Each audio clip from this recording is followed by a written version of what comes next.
So yung iba na curious anong lasa. So every time na nag-lechon kami, yung iba bumibili out of curiosity, ano bang lasa nun? So kung sino pang hindi nakakain ng crocodile, why not try it? Simbolo ng selebrasyon at kasaganahan, lechon madalas ang bida sa handaan. Pero titikman mo ba kung buhaya na mismo ang isinalang? Ano nga ba ang lasa ng isang exotic na lechon? Yan at marami pang ibang tanong ang sasagutin natin ngayon. Dito mismo yan sa home of the Philippine Eagle, Davao City.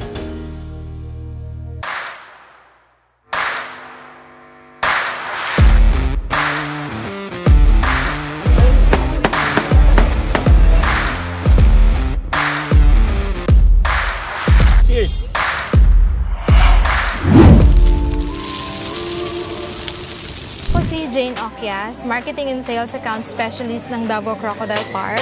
Nagtatrabaho ako dito sa loob ng 10 years na. Sa 10 years na yan, nagsimula ang Crocodile Lechon 2012, araw ng Davao. Gusto namin ipakilala sa publiko na crocodile meat is edible. Nakakain siya, pero hindi basta-basta na pwedeng mag-ihaw ng crocodile. Crocodile Park kasi may permit siya ng DENR. So allowed kami ng slaughter, allowed kami ng production and farming ng saltwater crocodile. Para sa kaalaman lang ng publiko, may dalawang uri ng crocodile sa bansang Pilipinas. Ito ang saltwater crocodile, yung niluluto namin as lechon, at ang freshwater crocodile, yan yung endangered species ng crocodile na matatagpuan lang dito sa Pilipinas, the Crocodylus mendorensis. So sa dalawang uri na yun, ang pwede lang talaga ihawin or gawing leather product, saltwater crocodile. Isa rin sa rason kung bakit kami naglelechon ng crocodile is for population control. Hindi kasi pwedeng dumami sila, hindi rin pwedeng bumaba yung populasyon nila. So to make it even, naglelechon kami for the purpose of their leather product. Meron kaming bentang crocodile belts, crocodile bag, at klaseng crocodile na products na pwede nyo mabili sa aming souvenir shop. Hindi rin pala basta-basta ang paglilechon ng buhay sa Pilipinas. Nandyan na yung kailangan mo ng mga kung ano-anong requirements. Kaya talaga namang bihira at one of a kind experience ang episode natin today. Pero syempre gusto rin natin malaman kung paano nga ba ang preparasyon sa paglilechon ng buhay. Ano-ano nga ba ang mga rekado at gaano katagal iniikot itong nabuhalang lechon? Ako pala si Jake Rogas. 6 na taon namin ginagawa ito maglilechon ng buhaya. Minamarinate po namin na midnight. Lagyan namin ng mga lamas, cabbage, onion, red chili, green chili, paminta, sibuyas. Pagkatapos ng pantali namin, isasalang na namin sa apoy. Tapos na magsalang for 3 hours, pwede na namin i-serve. Ang meat naman niya is, yung taba niya is anywhere sa part ng body niya. Hindi siya katulad ng baboy. Second layer lang, balat tapos taba. Si crocodile is everywhere. Kahit dito sa lalamunan niya, may taba. Sa tail niya, may taba. Sa belly, may taba. Tapos yung lasa ng crocodile is parang chicken, baboy, baka, tuna. Ang kaibahan lang is si crocodile meat is low in calorie. Kahit kumain ka ng marami, hindi siya masyadong ganun lalo na sa mga high blood persons, okay siya. Na maha-high blood ka lang sa price niya. Sa presyo pala nagkakatalo pagdating sa putaheng ito. Di tulad ng ordinaryong lechon na nakasanayan, yung lasa at experience pala nito ang talagang binabayaran. Kaya sobrang curious na rin ako sa kung ano nga ba ang kalalabasan ng higanting ito. Pero syempre, bago natin yan tikman, may konting paalala lang ang Davao's Crocodile Farm. So once sa may makita kang crocodile sa labas or sa ilog or anywhere, bawal na bawal mo yung hulihin.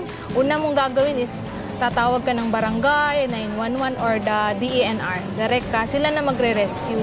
Bawal siyang hulihin, bawal din siyang gawing pet. So far, from 2012 up to now, yung ng crocodile lechon is parang in-embrace naman ng public. Parang tinanggap naman nila, hindi siya normal na karne kasi exotic siya, pero parang why not try it? Sa mga hindi pa nakapunta ng Davao Crocodile Park and Zoo, inaanyayahan ko kayong bumisita sa amin para matikman ang aming exotic farm saltwater crocodile lechon. Open kami Mondays to Sundays from 8 a.m. to 5 p.m. Sa schedule naman ng ating roasting ng farm saltwater crocodile lechon, pwede kayong bumisita sa aming Facebook page, ang Davao Crocodile Park and Zoo. So sa mga hindi pa nakapunta ng Davao Crocodile Park, inaanyayahan ko kayong bumisita sa amin. Talaga namang manyaman Kenny. See you around! Maganda na mga Cubs! At welcome back to Davao City. Ito na yung pangalawa natin pagbabalik dito, ang Crown Jewel of Mindanao. Meron tayong unfinished business dito dahil nung una natin punta, hindi natin naabutan ang lechon crocodile. Ang nakain lang yata natin nun is yung crocodile ice cream. So ngayong meron na nito, fresh baka na to, karne ng buhaya. Ayan mga Cubs, oh. Itsura. Pare. Ninong! Hello pare! Dito ka! Ayun na ba ako nagkaharap ka ng mesa eh. Hindi na talaga ako upuan kahit saan ako magpunta. Akala ko naligaw ka lang. Hindi, may camp kami dyan. Taga Malabon ka, di ba? Oo, naligaw na nga ako. Ano pala to? Ang dami ko in-order. Sakto sa'yo yan. Oo nga eh. Mas gusto ko to, may paa to eh. Ayaw nga pala. Oo. Ayan, yan. Ito. Ayan, Ninong. Oo. Subukan mo yan. Hindi ko alam kung nakatikim ka na yan, pero ako din hindi pa. Bakit? Bakit? Ito na, tingnan na natin. Tingnan na natin. Cheers tayo. Sige. Cheers! Tama nga yung sinabi ni Ma'am. In between siya ng manok, baboy, at isda. Tsaka baka daw. Tsaka yung pinapahid nila dito is, sabi nila parang secret sauce pero meron siyang ketchup. Parang yun yata yung palatandaan para masabing luto na siya kasi 3 oras din siya niluluto. Parang baboy din. Kapansin mo to, may taba din siya, oh. Yan yung sinasabi ni Ma'am kanina. Mm-hmm. Kung saan daw sumusulpot yung taba ng buhaya. Walang permanenteng parte kahit saan pwedeng meron. Tama. Rich yung lasa niya. Pagkagat mo, may mga katas-katas pa na mga malalasahan ka pa. Ayos pala.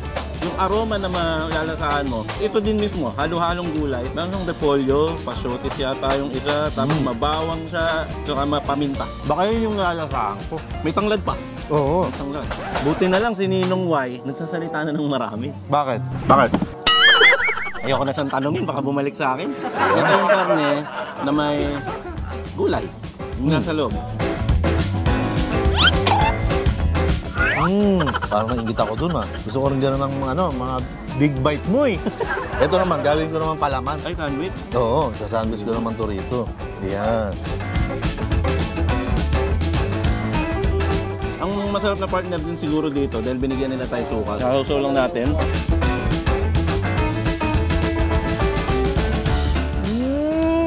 Ang sausaw suka din. May asim na may pagkaalak. Ay, nakalimutan ko, buhaya pala itong kinakain natin. Buhaya to. Talagang hindi mo maramdaman eh. Hindi mo man mapapansin, Max, kung nakarami ka na. Nakakalimutan mo. Oo nga. Ang maganda rito, pagkatapos mo kainin ito, may pangamot ka na sa likod. Diba? Diba, makapakamot ka sa likod mo, hindi mo abot. Pwede. Pero ugasan mo muna. Para wala kang barbecue sauce. Tama, pwede. Parang dinosaur mga kapinitsura nung... Wow. Kamay ba yun? Pa. Paa. Walang kamay ang buhaya to. Nakatakot. Uy, narinig ko kanina kay Ma'am na ito raw ay low sa fat, sa cholesterol, at rich sa protina. Low cholesterol talaga ito. Oo. Ang nakaka-high blood lang dito, yung presyo. Pero hindi, kung gusto nyo tigman, meron naman silang low price. Yun nga yung yung parang retail ba, 100 grams, 200 grams. I think nasa 150 pesos yata, 200, mga ganung price range para matikman nyo. Ang binabayaran kasi dito yung experience. For a while, nakalimutan ko. Ako, curious talaga ako dito. Akala ko hindi magustuhan. Pero meron akong napansin na something. May konting chewy. Siguro ganun talaga, no? Yung mga hayop na... Hindi ko na-explain eh. Hayop na hayop.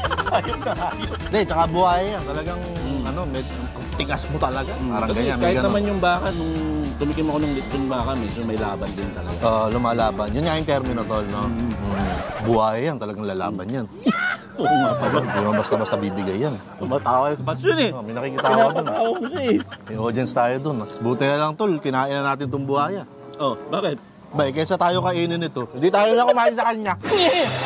Pwede rin papakintol yung mga yung mga gulay-gulay. Uy, healthy yung karne. Healthy yung pamares. Tama. Kaymat muna tayo sa putok batok, kaymat muna tayo sa maraming kanin. Dito naman tayo sa kakaiba na first time natin natikman at binalikan talaga natin. Kasi marami rin nagsabi sa comment section nung una natin punta sa Davao na bakit hindi kayo tumray nung magsalita, bakit hindi kayo tumray nung buhaya, yung lechon. Apparently, nung pumunta kami, wala. Kaya sabi ko may reason para bumalik. Tama. At nakabalik na tayo. Tsaka ang gandang first episode nito ha. Siyempre, unang bitaw mo. Unang bitaw ng Davao. Uy! Wow! Ang ganda!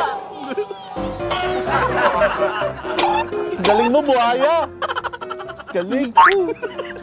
Wow na wow sa Davao, sa ang ganda ng bitaw. Wow! Pero baka makalimutan natin yung kaibigan natin. Si Tata! Si Tata! Papasok na dito sa video na to eh. Teka, may kinalaman ba sa kinain natin yung papakita niya? Ang matutunghayan nyo sa video na to ay crocodile at saka alligator naman sa US. Uy! Particular sa San Diego. Ano nga ba ang difference ng alligator sa crocodile? Ayon sa aming pagsasaliksik, Yeah. ang crocodile ay pabi. Pabi! Ang buso. Ang alligator naman, payu. At ang alligator, mas dark ang kulay. Samantalang ang crocodile, mas light ang kulay. Yun. Ang alligator, nakabilad sa araw malamang yan. Mas dark pala siya eh. Oo. Itim. Ito, aminin ko ha. Kanina, medyo kabado ko na kumain ng buhaya. Diba, syempre, ano to eh. Kumbaga, you don't see this every day. Yeah, this. Hindi, syempre. Syempre, kailangan makisabay tayo kay Tata. Dahil nasa Amerika eh. Because later we're going to California. Yes. Pero yun nga, madugtungan ko yung sinasabi ko. Ngayon, tol, na-enjoy ko eh. Kita mo, mauubos ko na ito eh. Eh, yung kinukwento mo kanina, yung papakita ni Tata. Ano ba papakita ni Tata ngayon? Ayun nga. Crocodile versus alligator nga pala, no? Naputulis na sabi ko. Meron siyang hinandang alligator na di. Sa tingin mo, kayang tumapat dito niyan? Ay, tignan natin. Tingnan natin kung ano ibubuga nung nasa Amerika. Lipad na tayo mga kabs. Papuntang California. Ha? Tara. Lipat naman tayo dito sa USA. Medyo liliitan naman natin dahil kakaibang American food naman ang titikman natin. Alligator meat. Let's go! So from Davao City, kakaibang pagkain. Dito naman tayo sa San Diego, California. Still dito sa North Park, San Diego. Isang kilalang lugar din sa mga kainan dito. Meron tayo na-discovering kakaibang burger. Kasi dito sa Amerika mga kam, siyempre, burger yung common food ng mga Amerikano. Sa American food, ito yung tinatawag nilang crazy burger. Nagsiserve sila dito ng mga exotic type ng meat, no, ng patty sa burger. Meron sila diyang camel, buffalo, water buffalo, elk, ostrich, iba-iba. Madami pa dyan sa menu nila, pero in order natin ay syempre ibabagay natin sa kinakain ni Capsis dyan sa Davao City, alligator burger. Ang ganda ng plating, no? Napakaganda at napakabango. Mukhang masarap, saka mainit-init pa. Ano mga Capsis, sa inyong patty niya? Meron siyang mushroom potato. Yung patty niya na yan yung alligator. So medyo bagay dun sa crocodile na kinakain niya dyan ngayon. Tapos andito yung mga gulay-gulay niya. Dapat dito mga kabs, kakainin natin ng sabay-sabay ito para kung ano man yung lasa ng meat, hindi mo malalasahan masyado. Ano ba, maanggo man or something, at least hindi siya ganun katapang. Kaya dapat kainin niyo ng sabay-sabay. Hindi mo ihiwala yung meat.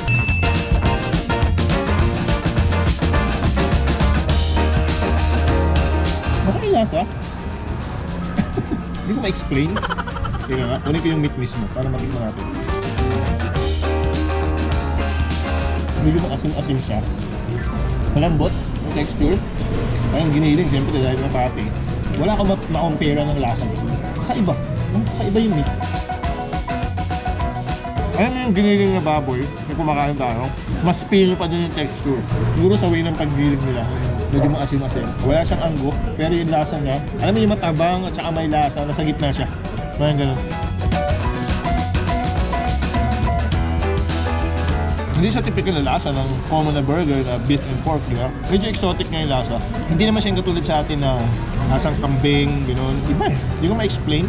Kasi siyempre first time ko. May asim yung lasa. Hindi ko alam kung sa sauce, pero hindi eh. Baka sa marinade. Hindi ko minarinade na ganito. I don't know, pero parang gano'n eh.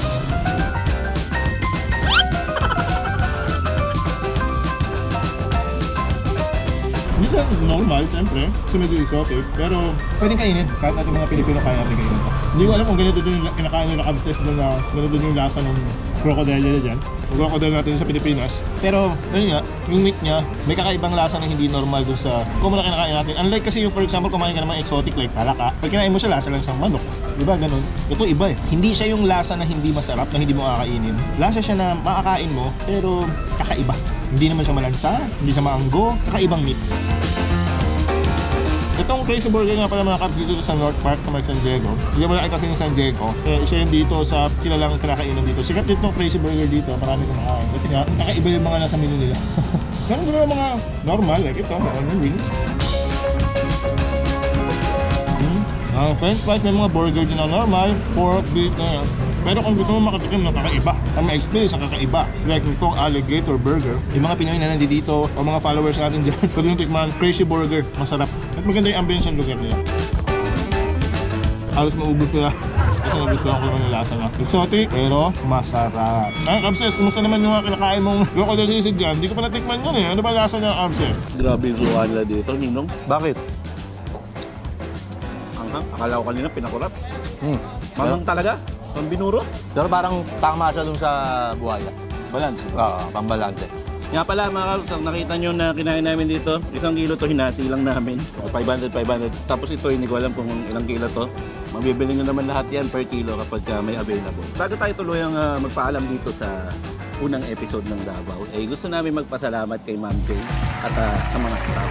Sobrang welcoming at inalagaan talaga kami dito hanggang sa ma-prepare nila to para sa amin. Inalagaan nila kami na parang kami yung mga buhayang alaga. Magaling sila Magaling mag-alaga. Pero the best, sulit ang paghihintay, nakatikim din sa wakas. Ang masasabi ko, lasa siyang, pagdikitin mo lang yung karne ng manok tsaka baboy. Yun lang masasabi ko. Ako, nasatisfy ako, tol. Kasi yung curiosity ko mataas eh. Kumbaga, siyempre, anong lasa ng buhaya, di ba? Pero ako ay satisfied. Kumbaga, hindi man ako nadismaya. Wala naman siyang kakaiba na yung mapapasuka, parang gano'n, sinasabi nila. Pero walang ganun. masasabi natin na must try talaga. Pagka pumunta kayo rito sa Davao, puntahan nyo to. Parang feeling ko, kulang yung pagpunta nyo sa Davao kung hindi nyo matitikman to. Tama. Dito kaya papawaw talaga. Sa Davao. Dahil napawaw nga tayo dito sa Davao, dito sa Lechon Crocodile. Actually, hindi na ako mag-iwan ng sticker eh. Bakit? Meron na eh. Ayun, nung nakaraan. May sticker na doon. Oo. Yan yung sticker na pinunta natin nung nag-crocodile ice cream tayo. Ito din yun. So magpaalam na muna tayo. Lumuluha na ako. Oo nga. Mula dito sa Davao, kami po ang Team Kalas TV 2023 na lagi magsasabi at magpapaalala sa inyo. Lagi nyong...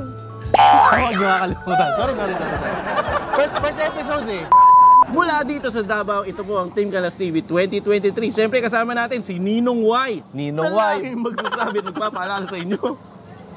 Huwag nyo kakalimutan at... Lagi nyo tatandaan. Cheers tayo dyan. Cheers! Oh, cheers tayo. Cheers! Ay. Manyaman. Kenny. Bye! Bye-bye! Bye-bye! Bye-bye. Bye-bye.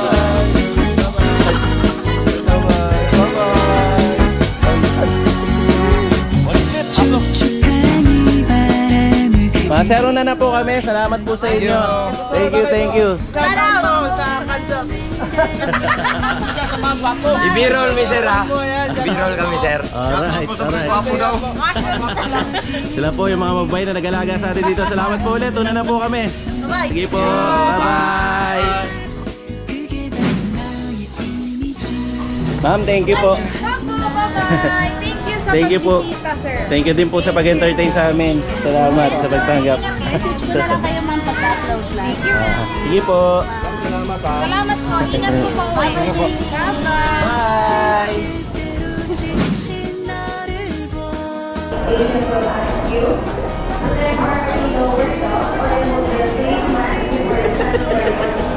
Wala lang.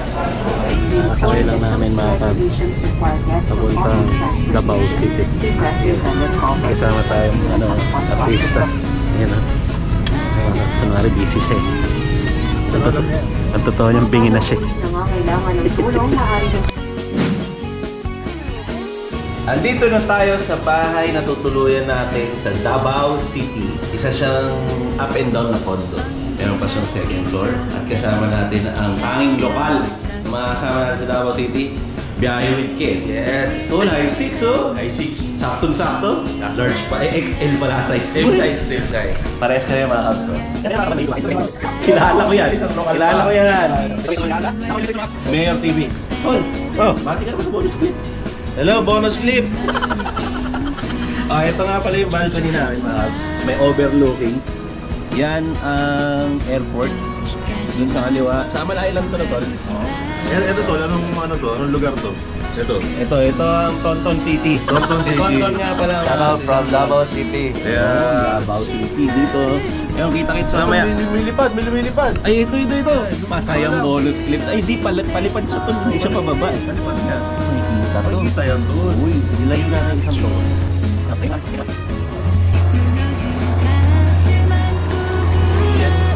Bakit sa GoPro malayo? Kita-kits tayo. Ito yung video na una namin gagawin. Pero ang mapapanood yung mauuna, buhaya. Buhaya? Crocodile. O sige mga kaps, bye-bye. See you sa next episode. Bye.